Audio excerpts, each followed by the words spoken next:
अस्सलाम वालेकुम। ਅੱਜ ਤੁਹਾਡੇ ਕੋਲ ਇੱਕ ਨਵੇਂ ਮੌਜੂ ਦੇ ਨਾਲ ਹਾਜ਼ਰ ਹਾਂ। ਸੁਲੇਖ ਤੇ ਪੰਜਾਬੀ ਨਸਰ ਲਈ ਅਵਾਰਡ ਨੇ ਸਭ ਦੇ ਦਿਲ ਮੋਹ ਲਿੱਤੇ। ਮਜ਼ੀਦ ਤਫਸੀਲ ਲਈ ਵੀਡੀਓ ਨੂੰ ਅਖੀਰ ਤੱਕ ਵੇਖੋ ਤੇ ਚੈਨਲ ਨੂੰ ਸਬਸਕ੍ਰਾਈਬ ਕਰਕੇ ਸਾਡਾ ਮਾਣ ਵਧਾਓ। ਸੁਲੇਖ ਬੁੱਕ ਮੇਕਰਸ ਜਗਤ ਭਰ ਤੇ ਪੰਜਾਬੀ ਦੇ ਦੋਨਾਂ ਸਕ੍ਰਿਪਟਾਂ ਦੇ ਇੱਕ ਮੰਨੇ ਪਰਮੰਨੇ ਪਬਲਿਸ਼ਰ ਨੇ।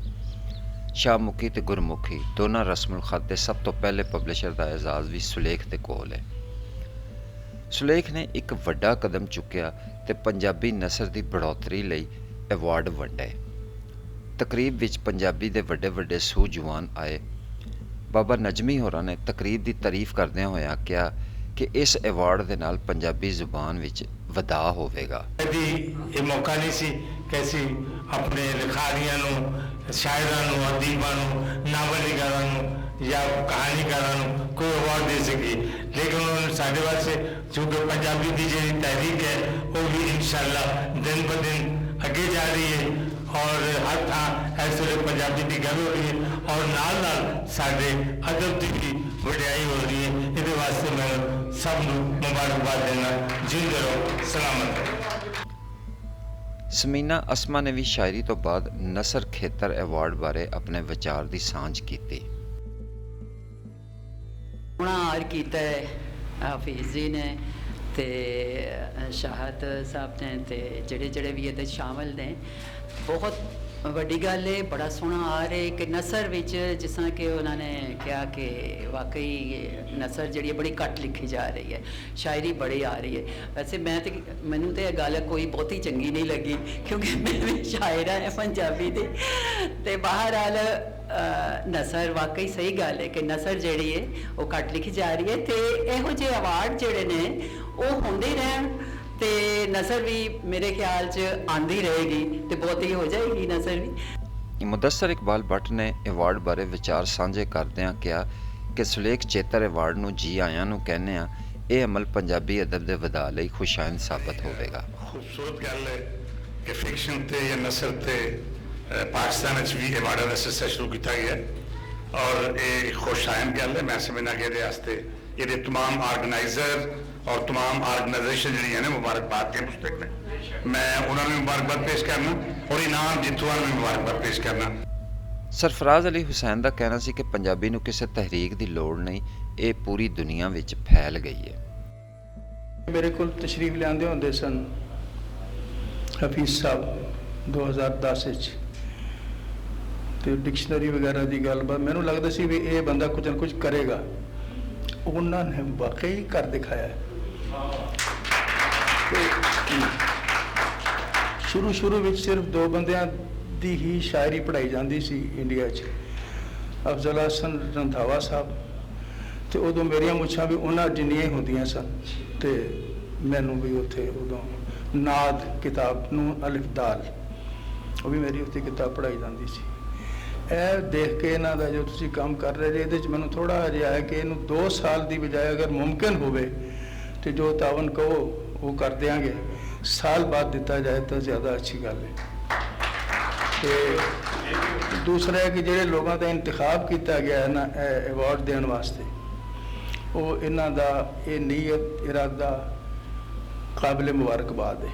ਇਲਿਆਸ ਘੁੰਮਣ ਜੀ ਨੇ ਆਖਿਆ ਕਿ ਇਹ ਪ੍ਰੋਗਰਾਮ ਉਹਨਾਂ ਲਈ ਉਹਨਾਂ ਦਾ ਆਪਣਾ ਪ੍ਰੋਗਰਾਮ ਹੈ। ਇਹ ਮੇਰੇ ਲਈ ਆਪਣਾ ਪ੍ਰੋਗਰਾਮ ਹੈ।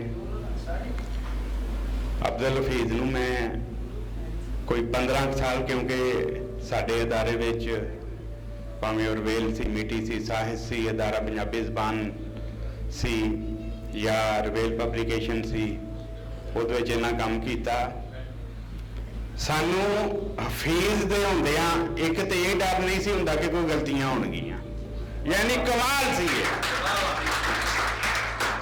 ਇੱਕ ਇਹ ਡਰ ਨਹੀਂ ਸੀ ਹੁੰਦਾ ਕਿ ਹੱਥ ਗੁਰਮੁਖੀ ਦੇ ਆ ਰਹੇ ਨੇ ਤੇ ਬਣੇਗਾ ਕੀ ਕਿ ਸਾਡੇ ਕੋਲ ਟਾਈਮ ਨਹੀਂ, ਸਿੱਧਾ ਕੰਪੋਜ਼ ਆਪਣੀ ਸ਼ਾਹਮੁਖੀ ਵਿੱਚ ਹੋ ਰਿਹਾ।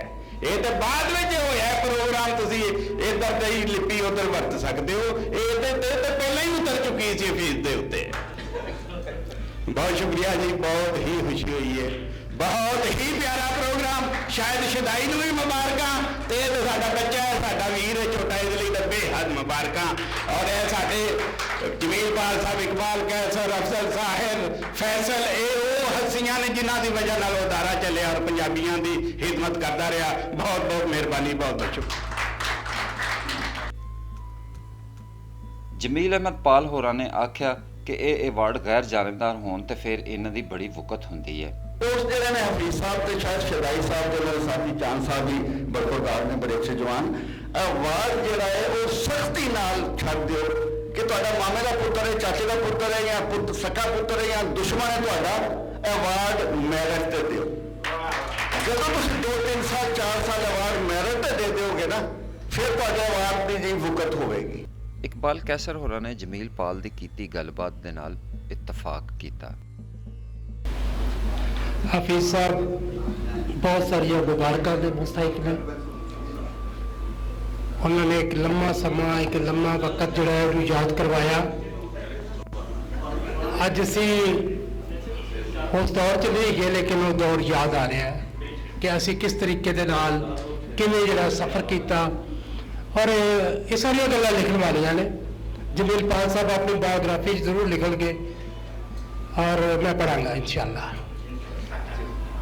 ਤੇ ਬਾਕੀ ਇਹ ਹੈਗਾ ਕਿ ਜਿਹੜੀਆਂ ਗੱਲਾਂ ਕਰਨੀਆਂ ਸੀ ਨਾ, ਉਹ ਸਾਰੀਆਂ ਜਿਹੜੀਆਂ ਨੇ ਜਮੀਲ ਪਾਲ ਨੇ ਕੀਤੀਆਂ ਨੇ। ਔਰ ਜਮੀਲ ਪਾਲ ਦੀ ਇੱਕ ਗੱਲ ਦੇ ਉੱਤੇ ਮੈਂ ਈਮਾਨ ਲਿਆਣਾ। ਅਫਜ਼ਲ ਸਾਹਿਰ ਹੋਰਾਂ ਨੇ ਆਪਣੇ ਵਿਚਾਰ ਸਾਂਝੇ ਕਰਦਿਆਂ ਹੋਇਆਂ ਕਿਹਾ ਕਿ ਸੁਲੇਖ ਨੇ ਚੇਤਰ ਦੇ ਮਹੀਨੇ ਵਿੱਚ ਚੇਤਰ ਅਵਾਰਡ ਦੇ ਨਾਲ ਇੱਕ ਸੋਹਣਾ ਸੁਮੇਲ ਬਣਾਇਆ। ਸੋ ਚੇਤ ਔਰ ਬਹਾਰ ਦਾ ਜਿਹੜਾ ਅਵਾਰਡ ਹੈ, ਚੇਤਰ ਦਾ ਅਵਾਰਡ ਹੈ, ਇਸ ਨਾਂ ਤੋਂ ਔਰ ਫਿਰ ਸੁਲੇਖ ਜਿਹਨੂੰ ਹੁਣ ਅਸੀਂ ਫਿਕਸ਼ਨ ਔਰ ਸਾਹਿਤ ਦੇ ਮਾਇਨੇ 'ਚ ਵੀ ਇਸਤੇਮਾਲ ਕਰਨ ਲੱਗ ਪਏ ਹਾਂ ਕਿ ਲਿਟਰੇਚਰ ਦੇ ਮਾਇਨੇ 'ਚ ਵੀ ਇਸਤੇਮਾਲ ਕਰਨੇ ਆ। ਤੇ ਇਹ ਸੁਲੇਖ ਔਰ ਅਵਾਰਡ ਨਾਲ ਉਹਦੇ ਨਾਲ ਚੇਤਰ ਨੂੰ ਜੋੜ ਕੇ ਇਹਨਾਂ ਨੇ ਬੜਾ ਸੋਹਣਾ ਇੱਕ ਸੁਮੇਲ ਬਣਾਇਆ। ਸੁਮੇਲ ਦਾ ਰਸਾਲਾ ਵੀ ਜਿਨ੍ਹਾਂ ਨੂੰ ਅਵਾਰਡ ਮਿਲਿਆ ਸਭ ਨੂੰ ਸ਼ੁਕਰਾਨਾ, ਸਭ ਦੇ ਲਈ ਮੁਬਾਰਕਾਂ। ਇਹ ਅਵਾਰਡ ਜਾਰੀ ਰਵੇ, ਇਹ ਵੀ ਸਭ ਦੇ ਲਈ ਮੁਬਾਰਕਾਂ, ਪੰਜਾਬੀ ਬੋਲੀ ਵਾਸਤੇ ਮੁਬਾਰਕਾਂ। ਤੇ ਆਖਰ ਤੇ ਨਜ਼ਮ ਹੈ ਕਿ ਚੇਤਰ ਰੰਗ ਨਰੋਏ ਵੇ ਲੋਕਾ, ਚੇਤਰ ਰੰਗ ਨਰੋਏ ਭੋਏ ਤੇ ਨਵੀਂ ਹਯਾਤੀ ਖਿੜ ਪਈ, ਅਸੀਂ ਮੋਏ ਦੇ ਮੋਏ ਕਰੀਏ ਚੇਤਰ ਰੰਗ ਨਰੋਏ। ਤੇ ਲੱਗੇ ਬੂਰ ਤੇ ਫੁੱਟੀਆਂ ਲਗਰਾਂ, ਰੁੱਖਾਂ ਰੰਗ ਵਟਾਏ, ਤੇ ਅਸੀਂ ਨਾ ਆਪਣੇ ਜੁੱਸਿਆਂ ਉੱਤੋਂ ਹੰਡੇ ਵਰਤੇ ਲਾਏ, ਤੇ ਖੂਹ ਤੇ ਖੜ ਕੇ ਵੀ ਨਾ ਭਰਿਆ ਭਾਂਡਾ ਲੋਏ ਲੋਏ, ਚੇਤਰ ਰੰਗ ਨਰੋਏ ਵੇ ਲੋਕਾ, ਚੇਤਰ ਰੰਗ ਨਰੋਏ। ਅਬਦੁਲ ਹਫੀਜ਼ ਨੇ ਇਸ ਮੌਕੇ ਤੇ ਆਖਿਆ ਕਿ ਉਹ ਸਾਰਿਆਂ ਦੇ ਪਿਆਰ ਨਾਲ ਇੱਥੇ ਪਹੁੰਚੇ ਨੇ। 32 ਸਾਲ ਲੰਘ ਗਏ ਤੇ ਅੱਜ ਮੈਂ 17 ਤੋਂ ਫਿਰ 17 ਹੀ ਪਹੁੰਚ ਗਿਆ।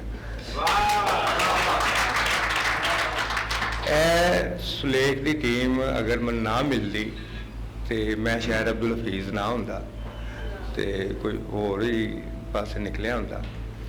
ਤੇ ਮੈਂ ਸਭ ਦਾ ਸ਼ੁਕਰੀਆ ਅਦਾ ਕਰਨਾ ਕਿ ਮੈਨੂੰ ਉਹਨਾਂ ਨੇ ਇੰਨਾ ਪਿਆਰ ਦਿੱਤਾ ਕਿ ਅੱਜ ਮੈਂ ਇੱਥੋਂ ਤੱਕ ਆਇਆ।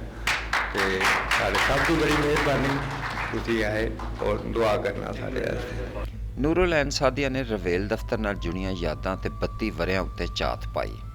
ਮੈਂ ਪੰਜਾਬੀ ਲਿਖਣੀ ਔਰ ਉਹਨੂੰ ਸੋਧਣਾ ਜਿਹੜਾ ਨਾ ਰਵੇਲ ਦੇ ਵਿੱਚ ਹੀ ਸਿੱਖਿਆ। ਮਾਂ ਬੋਲੀ ਦੀ ਕਦਰ ਕਿਵੇਂ ਕੀਤੀ ਜਾਂਦੀ ਤੇ ਮਾਂ ਬੋਲੀ ਹੁੰਦੀ ਕੀ ਹੈ, ਇਹ ਗੱਲਾਂ ਹਰ ਕੋਈ ਨਾ ਸਿਖਾਉਂਦਾ ਹੈ, ਇਹ ਆਪੇ ਹੀ ਸਿੱਖਣੀਆਂ ਪੈਂਦੀਆਂ ਨੇ। ਔਰ ਅੰਦਰੋਂ ਹੀ ਇਹ ਤੁਹਾਡੇ ਜਜ਼ਬੇ ਹੁੰਦੇ ਨੇ, ਸਭ ਦੇ ਅੰਦਰ ਹੁੰਦੇ ਨੇ, ਸਿਰਫ ਉਹਨਾਂ ਨੂੰ ਕੱਢਣਾ ਜਿਹੜਾ ਹੈ ਨਾ ਉਹ ਹੁੰਦਾ ਹੈ। ਤੁਸੀਂ ਕਿਸੇ ਦੇ ਨਾਲ ਜੁੜਦੇ ਹੋ ਤੇ ਅੰਦਰੋਂ ਚੀਜ਼ਾਂ ਆਪਣੇ ਆਪ ਨਿਕਲਦੀਆਂ ਜਾਂਦੀਆਂ ਨੇ। ਕਿ ਸ਼ਾਹਦ ਸ਼ਦਾਈ ਸਾਹਿਬ, ਹਫੀਜ਼ ਔਰ ਆਪਣੀ ਸਾਰੀ ਟੀਮ ਵਾਸਤੇ ਮੈਂ ਆਪ ਕਹਿੰਦੀ ਹਾਂ ਕਿ ਸਾਨੂੰ ਜਿਹੜਾ ਹੈ 32 ਸਾਲ ਲੱਗੇ ਨੇ ਇੱਥੋਂ ਤੱਕ ਆਉਂਦਿਆਂ। ਤੇ ਰੱਬ ਕਰੇ ਕਿ ਸਾਨੂੰ ਰੱਬ ਥੋੜੀ ਜਿਹੀ ਉਮਰ ਹੋਰ ਦੇ ਦੇ ਤੇ ਅਸੀਂ ਆਪਣੇ ਜਿਹੇ ਲੋਕ ਪੈਦਾ ਕਰਕੇ ਅਗਲੇ 32 ਸਾਲਾਂ ਵਾਸਤੇ ਕੋਈ ਕੰਮ ਕਰ ਸਕੀਏ। ਸ਼ੁਕਰੀਆ। ਤਕਰੀਬ ਦੇ ਅਖੀਰ ਤੇ ਰਾਸ਼ਦ ਰਹਿਮਾਨ ਨੇ ਗੱਲਬਾਤ ਕਰਦਿਆਂ ਆਖਿਆ ਕਿ ਜਿਹੜੀ ਕੌਮ ਆਪਣੀ ਜ਼ੁਬਾਨ ਤੋਂ ਦੂਰ ਹੋ ਕੇ ਆਪਣਾ ਵਜੂਦ ਛੱਡ ਦਿੰਦੀ ਹੈ, ਕੀ ਉਹ ਕੌਮ ਹੋ ਸਕਦੀ ਹੈ? ਕੀ ਅਸੀਂ ਅਕਸਰੀਅਤ ਦੀ ਜ਼ੁਬਾਨ ਨੂੰ ਨਜ਼ਰਅੰਦਾਜ਼ ਕਰਕੇ ਅੱਗੇ ਵੱਧ ਸਕਨੇ ਹਾਂ? ਉਹਨਾਂ ਨੇ ਕਿਹਾ ਕਿ ਪੰਜਾਬੀ ਦਾ ਕਾਜ਼ ਪੰਜਾਬ ਦਾ ਕਾਜ਼ ਹੈ, ਪੰਜਾਬ ਦਾ ਕਾਜ਼ ਆਵਾਮ ਦਾ ਕਾਜ਼ ਹੈ ਤੇ ਆਵਾਮ ਦਾ ਕਾਜ਼ ਪਾਕਿਸਤਾਨ ਦਾ ਕਾਜ਼ ਹੈ। ਜਿਸ ਵੇਲੇ ਇੱਕ ਕੌਮ ਆਪਣੀ ਜ਼ੁਬਾਨ ਤੋਂ ਦੂਰ ਹੋ ਕੇ ਆਪਣਾ ਵਜੂਦ ਹੀ ਛੱਡ ਦਿੰਦੀ ਹੈ, ਉਹ ਕੌਮ ਕਹਿਣ ਦੇ ਲਾਇਕ ਰਹਿੰਦੀ ਹੈ ਜਾਂ ਨਹੀਂ, ਇਹ ਬੜਾ ਅਹਿਮ ਸਵਾਲ ਹੈ। ਅੱਜ ਸੂਰਤ ਇਹ ਵੇ ਕਿ ਇੱਥੇ ਇੱਕ ਵੰਡ ਹੈ। ਵੱਡੇ ਸ਼ਹਿਰਾਂ 'ਚ ਔਰ ਬਿਲਖਸੂਸ ਖਾਂਦੇ ਪੀਂਦੇ ਘਰਾਂ 'ਚ ਬੱਚਿਆਂ ਨੂੰ ਮਨਾ ਕੀਤਾ ਜਾਂਦਾ ਪੰਜਾਬੀ ਨਹੀਂ ਬੋਲਣੀ। ਇਹ ਨੌਕਰਾਂ ਦੀ ਜ਼ੁਬਾਨ ਹੈ, ਇਹ ਕਮੀਨਾ ਦੀ ਜ਼ੁਬਾਨ ਹੈ, ਇਹ ਅੱਛੀ ਜ਼ੁਬਾਨ ਨਹੀਂ ਹੈ, ਵਲਗਰ ਹੈ, ਫਲਾਣਾ ਹੈ, ਟਮਕਾਣਾ ਹੈ। ਉਹ ਭਾਈ ਕਿਹੜੀ ਪੰਜਾਬੀ ਦੀ ਗੱਲ ਕਰ ਰਹੇ ਹੋ? ਜਿਹੜੀ ਪੰਜਾਬੀ ਮੈਨੂੰ ਆਉਂਦੀ ਹੈ ਉਹ ਤੇ ਬੜੀ ਮਿੱਠੀ ਤੇ ਪਿਆਰ ਵਾਲੀ ਜ਼ੁਬਾਨ ਹੈ। ਉਹਨੂੰ ਕਿਸ ਤਰ੍ਹਾਂ ਵੀ ਹਕਾਰਤ ਨੂੰ ਦੇਖਿਆ ਜਾ ਸਕਦਾ ਹੈ। ਲੇਕਿਨ ਪਿੰਡਾਂ ਥਾਵਾਂ 'ਚ, ਛੋਟੇ ਸ਼ਹਿਰਾਂ 'ਚ ਅਜੇ ਵੀ ਇਹ ਜ਼ੁਬਾਨ ਰਾਇਜ ਹੈ ਔਰ ਇਸ ਪੰਜਾਬ ਵਿੱਚ ਉਹ ਅਕਸਰੀਅਤ ਹੈ। क्या उस अक्सरीत की जुबान को असी नज़रअंदाज करके अगे बढ़ सकते हैं? सोचने का मुकाम है। मसला ये है कि इत्थे चूँकि एक सिलसिला है, जिस तरह मैं कहा उन्हें अंग्रेज़ों के वक्त तो और उसके बाद भी असी जी राह से तुर पाए हाँ, मैं समझना वो साढ़े लिए बड़ी नुकसानदेह है।